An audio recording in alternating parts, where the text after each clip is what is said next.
हमारी कहानी की शुरुआत होती है और हमें एक पर्सन को दिखाया जाता है जो कि काफ़ी ज़्यादा रो रहा था और वो रोते रोते अपनी माँ से पूछता है, मॉम क्या वो चला गया है? उसकी माँ कहती है, हाँ वो चला गया है। और फिर उसके बाद उसके हाथ में एक लेटर था और वो अपने डैड की डेथ बॉडी के सामने खड़ा था। वो अपने पापा की डेथ बॉडी को देखते हुए उस लेटर को रोते रोते पढ़ रहा था। तभी हम लोगों को कुछ लोगों को दिखाया जाता है जो कि है ना ना हमारे योंगहन के घर की तरफ जा रहे थे। जिस पर्सन को हमारे रोता हुआ दिखाया गया था वो हमारा योंगहन था, हमारी कहानी का फर्स्ट बॉटम कैरेक्टर। वो लोग योंगहन के घर के पास जा रहे थे और तभी उनमें से जो जो एक पर्सन होता है वो है ना कार में जाकर बैठ जाता है वापस, और ये बात कहता है बाकी दो पर्सन से, तुम दोनों जाकर है ना योंगहन को लेके जाओ, आओ। वो लोग जाते हैं और योंगहन का हाथ पकड़ के खींचते हुए उसे अपने साथ ले जाने लगते हैं। योंगहन बहुत ज़्यादा खुद को छुड़ाने की कोशिश करता है और वो रोते हुए बोलता है, प्लीज़ मुझे छोड़ो, क्यों ऐसा कर रहे हो तुम लोग, मुझे मत लेके जाओ, मैं तुम लोग हो कौन और मुझे कहाँ लेके जा रहे हो, प्लीज़ छोड़ो मुझे। वो ऐसा कह रहा था। उनमें से गार्ड जो था उसे काफ़ी ज़्यादा योंगहन की हरकतों से बुरा लगता है और वो ये बात सोचता है कि आखिर इसमें ऐसा क्या है जो कि हमारे बॉस से इतना ज़्यादा पसंद कर रहा है और इसे इतना मतलब इससे इतना ज़्यादा पॉजिटिव हो रहा है और इसे हमें अपने पास लाने के लिए क्यों कहा जा रहा है। हाँ, मेरा तो मन भी नहीं है इस बच्चे जैसे लड़के से लिपटने का, मतलब इसे लेकर जाने का, ऐसा सोच रहा था वो।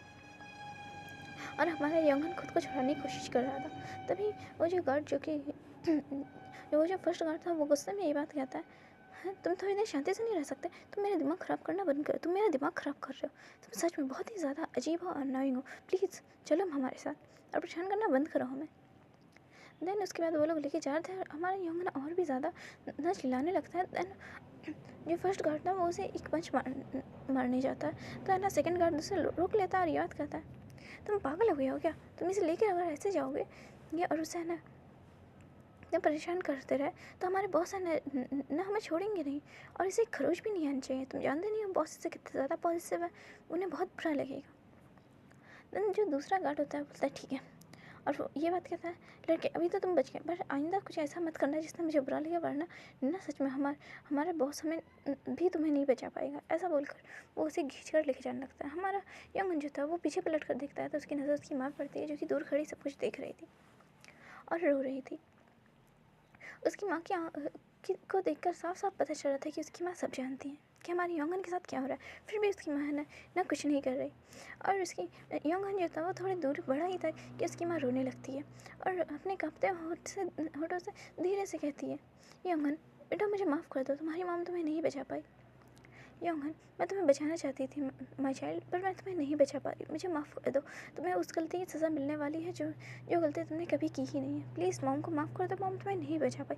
ऐसा बोल के उसकी माँ वहीं पर रोने लगती है। योंगहन तक उसकी माँ की आवाज़ तो नहीं आई थी पर वो अपनी मॉम को रोता हुआ देख रहा था। उसे ऐसा लगता है शायद उसकी मॉम इसलिए रो रही है क्योंकि वो उससे अपनी मॉम से दूर जा रहा है। देन वो अपनी मॉम को पीछे पलट कर देखता है और चिल्लाते हुए ये बात बोलता है, मॉम आप टेंशन मत लो, मैं वापस आ रहा हूँ, मैं कहीं नहीं जा रहा आपको छोड़कर। और हाँ, उस लेटर के बारे में हमारे योंगहन को याद आता है जिसमें उस लेटर में लिखा हुआ था, उस लेटर को उसके छोटे भाई जियांगहन ने लिखा था कि मैं यहाँ से जा रहा हूँ, मुझे ये शादी नहीं करनी, देन मैं यहाँ से जा रहा हूँ, प्लीज़ भाई आप सबको संभालना, मुझे पता है आप समझदार हो, आप सब संभाल सकते हो, मैं आपके इतना समझदार नहीं हूँ, मैं कुछ नहीं संभाल सकता भाई, इसलिए मैं यहाँ से जा रहा हूँ, मैं चाइना दोबारा वापस नहीं आऊँगा। बस उस लेटर में इतना ही लिखा था। योंगहन जिसकी आंखों में काफ़ी ज़्यादा आंसू थे और वो अपनी माँ को अपने आंसू वाइप करके वो अपनी मॉम को बोल रहा था, प्लीज़ मॉम आप रोना बंद करो, मैं अपने छोटे भाई और अपने पापा की तरह आपको छोड़कर कहीं नहीं जा रहा, मैं हमेशा आपके साथ रहूँगा, आप टेंशन मतलब, प्लीज़ मॉम आप रोना बंद करो। देन वो जो गार्ड्स थे वो उसे काफ़ी गुस्से से घूरते हैं और उसे खींच कर लेके जाने लगते हैं। वो चिल्लाता रहता है और फिर चिल्लाते चिल्लाते वो खुद ही शांत हो जाता है और वो गार्ड्स उसे एक कार में धक्का दे देते हैं। कार में धक्का देने के बाद वो एक पर्सन टकराता है जिसका चेहरा वो देखने लगता है। उसका चेहरा, उसकी शांत आंखें, उसकी हल्की सांसें देखकर ये सब महसूस करने के बाद उसे ऐसा फील होता है, वो मन में सोचता है अपने, शायद ये एक बीस्ट मैन है, शायद हो सकता है एक टाइगर बीस्ट मैन हो। इसकी ठंडी आँखें, इसकी हल्की सांसें, इसका शांत चेहरा देखकर लगता है ये एक टाइगर बीस्ट मैन है। उसे इन ख्यालों में खोया हुआ देखकर जो कार में बैठा पर्सन था, मैं इस पर्सन से आपको इंट्रोड्यूस करवा दूँ, ये हमारे स्टोरी का सेकंड बॉटम है कैरेक्टर है जिसका नाम सांगयान है। सांगयान उसकी तरफ देखता है और ये बात कहता है, तुम मुझे ऐसा घूरना बंद करो, जानकारी के लिए मैं तुम्हें बता दूँ कि मैंने ही तुम्हें यहाँ पर लाने के लिए बोला था। और हाँ, तुम मुझे ऐसे मत देखो, मैं तुम्हें कोई भी नुकसान नहीं पहुँचाऊँगा। मैंने यहाँ पर लाया है क्योंकि तुम्हारा भाई घर छोड़कर भाग गया है, तो जो उसने गलतियाँ की हैं उसे अब तुम्हें सुधारना होगा। तुम्हारे छोटे भाई की शादी मेरे छोटे भाई से होने वाली थी, देन तुम्हारा छोटा भाई अभी भाग चुका है। अब तुम्हें उसकी गलतियों को सुधारना होगा। समझ में आई बात तुम्हें? तुम मुझे ऐसा घुटना बंद करो और अपने छोटे भाई की गलतियों को सुधारो। देन सांगन ने इतना बोला ही था कि हमारी अंगन को काफ़ी ज़्यादा गुस्सा आ गया था। वो चिल्लाकर बोलता है, मैं उसकी गलती भला क्यों सुधारूँ? हमेशा उसकी गलती मुझे क्यों सुधारनी पड़ती है? मैं नहीं सुधारा उसकी गलती। देन हमारा सांगन बोलता है, तुम्हारा छोटा भाई भाग गया और तुम इतना खड़ रहे हो, शांति से बैठे रहो तुम और मेरी बात सुनो। मेरा कोई खास मकसद नहीं है तुम्हें यहाँ पर लाने का, बस तुम्हारे भाई ने जो गलती की उसे तुम्हें सुधारना होगा, बस इसलिए मैंने तुम्हें यहाँ पर लाया है। और वैसे भी तुम भूल रहे हो कि तुम्हारा भाई भागा है और तुम्हारे बाप की सिर्फ डेथ हुई है, बट तुम्हारी माँ भी ज़िंदा है और मैं कुछ भी उनके साथ कर सकता हूँ। देन हमारे योंगहन को काफ़ी ज़्यादा इन बातों से बुरा लगा था और वो चिल्ला कर कहता है, तुम पागल हो गया? तुम मेरी माँ को कुछ भी नहीं करोगे। अगर तुमने ऐसा कुछ किया तो मैं तुम्हें ना छोड़ूंगा नहीं। तुम मेरी माँ को मत कुछ करना। हमारा सांगन कहता है, तुम अगर शांति से रहे और मेरी सारी बात मानोगे तो मैं तुम्हारी मॉम को कुछ नहीं करूँगा, तुम्हारी मॉम जिंदा रहेगी, वरना तुम जानते नहीं हो मैं कौन हूँ। देन योंगन कहता है, ठीक है तो तुम बताओ क्या आखिर करना क्या होगा मुझे? तो हमारा सांगन कहता है, तुम्हें ज़्यादा कुछ नहीं करना है, बस तुम्हें ना अपने भाई की गलतियों को सुधारना है। मेरी फैमिली में सिर्फ मुझे ही पता है कि तुम्हारे भाई जियांगन कैसा दिखता है और उससे मेरे छोटे भाई की शादी होने वाली थी, बट बाकी लोगों का ऐसा नहीं, बाकी फैमिली मेम्बर को नहीं पता कि जियांगन दिखता कैसा है। तुम्हें जियांगन बनकर जाकर वहाँ पर अपने भाई की जगह रहना है, बस इतना ही करना है। तो हमारे योंगहन को कुछ पास्ट की मेमोरीज याद आती है, जिसमें उसे याद आता है कि उसका भाई उसे कितना परेशान किया करता था, हमेशा अपनी गलतियाँ उस पर थोप दिया करता था। ये सब सोचने के बाद उसे और ज़्यादा गुस्सा आता है और वो ये बात बोलता है, मैं नहीं करना चाहता ये सब, प्लीज़ मुझे फोर्स मत करो। देन हमारा संगन कहता है, तुम टेंशन मत लो, जैसे ही तुम ये सारे काम कर लोगे या तुम्हारा भाई को हम लोग ढूंढ लेंगे, वैसे ही मैं एक सेफ प्लेस पे पहुंचा दूंगा जहाँ पर तुम्हें कोई परेशान नहीं करेगा, तुम अपनी मॉम के साथ सुकून से वहाँ पर रह सकते हो। तो हमारा योंगन कहता है, ठीक है मैं तुम्हारी बातों से एग्री करता हूँ। देन फिर उसके बाद योंगन सोचता है कि उसके एक साथ कुछ टाइम रहना और उसके साथ टाइम पास करना शायद इतना भी बुरा नहीं होगा। तो सांगन कहता है, बस मेरा भाई थोड़ा सा बीमार है। देन ये सब सुनने के बाद हमारे योंगन को और ज़्यादा बोल रहे हैं, तुम पागल हो गया, तुम किसी बीमार इंसान के साथ मुझे रहना चाहता है, ज़रूर इसी रीज़न की वजह से मेरा भाई घर छोड़कर भाग गया है।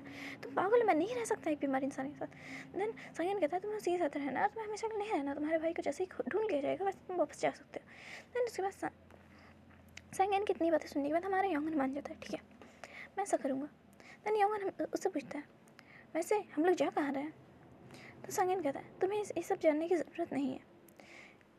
तो योंगन कहता है, क्यों, मैं क्यों नहीं जान सकता? मुझे भी जानना है, आखिर हम। तब हमारा योंगन कहता है, लेकिन फिर भी बताओ तो हमारा सांगन कहता है, मुझे ज़्यादा बात करने वाले लोग नहीं पसंद, तो प्लीज़ तुम चुपचाप रहो। ऐसा बोलने के बाद वो कार का ब्रेक मारता है। वो एक काफ़ी बड़े घर के सामने कार को रोकता है और है ना ये बात कहता है कि ये रहा घर। तो हमारा योंगहन कहता है, ये घर थोड़ा ज़्यादा बड़ा नहीं है और इसके आसपास कुछ है क्यों नहीं? देन हमारा सांगन ये बात कहता है, तुम्हें ज़्यादा बोलने की इजाज़त नहीं है और तुम घर के दूसरे साइड नहीं जा सकते। समझ में आई बात तुम्हें? ऐसा हमारा सांगन कहता है, तुम घर के दूसरे साइड नहीं जा सकते। और सांगन जो था वो हमारे योंगहन को काफ़ी सारी बातें समझा रहा था कि तुम घर के दूसरे साइड नहीं जा सकते। और हमारा योंगहन जो था उसकी नज़र एक फ्लावर पॉट पे थी जिसमें एक सफ़ेद और एक रेड फ्लावर था, एक लाल गुलाब और एक वाइट गुलाब। वो दोनों फ्लावर्स को देख रहा था काफ़ी गौर से और अपने मन में सोचता है, ये दोनों फ्लावर्स देख के लगता है ये दोनों हमेशा साथ में रहना चाहते, पर ये हमेशा साथ नहीं रह सकते शायद, क्योंकि एक दिन ये दोनों ख़राब हो जाएंगे। पर ये दोनों साथ में कितने खूबसूरत लगते हैं। क्या मैं और सेयोजिन भी ऐसे ही लगेंगे? क्या मैं सेयोजिन के साथ अच्छा मैच लगूंगा? वो ये सारी बातें सोच ही रहा था। तभी ना हमारा सांगन पूछता है, अगर तुम सोच क्या रहे हो? तो हमारा योंगहन कहता है कि आखिर ये लाल गुलाब ये क्या उस सफ़ेद गुलाब के साथ हमेशा रहेगा? तो हमारा सांगन कहता है, नहीं, वो हमेशा नहीं रह सकता, बिकॉज वो एक ऑर्डिनरी गुलाब है और वाइट गुलाब जो है वो एक लव फ्लावर है। यहाँ पर लव फ्लावर उस फ्लावर को कहा जा रहा है जो कि कि बीस्ट मैन का लव फ्लावर होता है जिससे बेबी आता है। अगर दो पार्टनर्स उस फ्लावर को टच करते तो ये तो वो वही बात कहता है कि सफ़ेद वाला लव फ्लावर है और वो रेड वाला ऑर्डिनरी फ्लावर है, तो वो रेड वाला फ्लावर ख़राब हो जाएगा। वो एक डुप्लीकेट फ्लावर है जो कि एक दिन ख़राब हो जाएगा और उसके बदले मैं नया फ्लावर लेके आ जाऊँगा। देन हमारा यंगन होता है, ओह तो वो दोनों कभी साथ नहीं रह सकते। और वो अपने मन में सोचता है जैसे मैं और ये सेयोजिन, वो सफ़ेद फ्लावर है और मैं वो रेड फ्लावर, जो कि हमेशा उसके साथ नहीं रह सकता। वो यही सारी बातें सोच रहा था। और फिर वो हमारे सांगिन से कहता है, आखिर तुम्हारे पास सेयोजिन का लव फ्लावर कैसे है, क्यों है उसका लव फ्लावर तुम्हारे पास। बीचमैन कभी भी अपना लव फ्लावर अपने पार्टनर का लवर किसी और को नहीं देते। बस उसने इतना बोला ही था कि हमारे सांगिन ने कहा था तुम्हें ये सारी बातें जानने की ज़रूरत नहीं है, तुम एक नॉर्मल ह्यूमन हो, तुम सिर्फ और सिर्फ जितना मैंने कहा उतना ही करो, ज़्यादा तुम्हें इससे ज़्यादा कुछ करने की ज़रूरत नहीं है। बस इतनी ही दूर तक हमारे दोनों की बात हुई थी। और यहाँ पर हमारा चैप्टर ख़त्म हो जाता है। तो मैंने टोटल यहाँ पे 6 चैप्टर्स एक्सप्लेन कर दिए। ओके, तो नेक्स्ट चैप्टर आने में थोड़ा लेट हो सकता है, तो प्लीज़ आप लोग वेट करना और आप लोग नेक्स्ट पार्ट के लिए कमेंट कर सकते हो। और अगर आप लोग को स्टोरी के बारे में और जानना है तो आप बता सकते हो। अगर आप लोग चाहते हो कि मैं इसे कंटिन्यू करूँ तो आप लोग कमेंट बता सकते हो। और आपको और कुछ इस स्टोरी में समझ नहीं आया तो आप लोग वो भी बता सकते हो। और अगर आप लोगों ने इससे पहले वाला पार्ट नहीं देखा तो वो आप जाके देख सकते हो, पार्ट नंबर 0 में आपको इस स्टोरी के बारे में प्रॉपर्ली समझ में आ जाएगा। ओके, और अगर कुछ क्वेश्चन हो तो आप लोग कमेंट बॉक्स में क्वेश्चन कमेंट कर सकते हो, मैं सबके क्वेश्चन का रिप्लाई दूंगी। और हाँ, अपना ख्याल रखना और थैंक यू सो मच मेरी वीडियो को पूरा देखने के लिए। तो बाय बाय।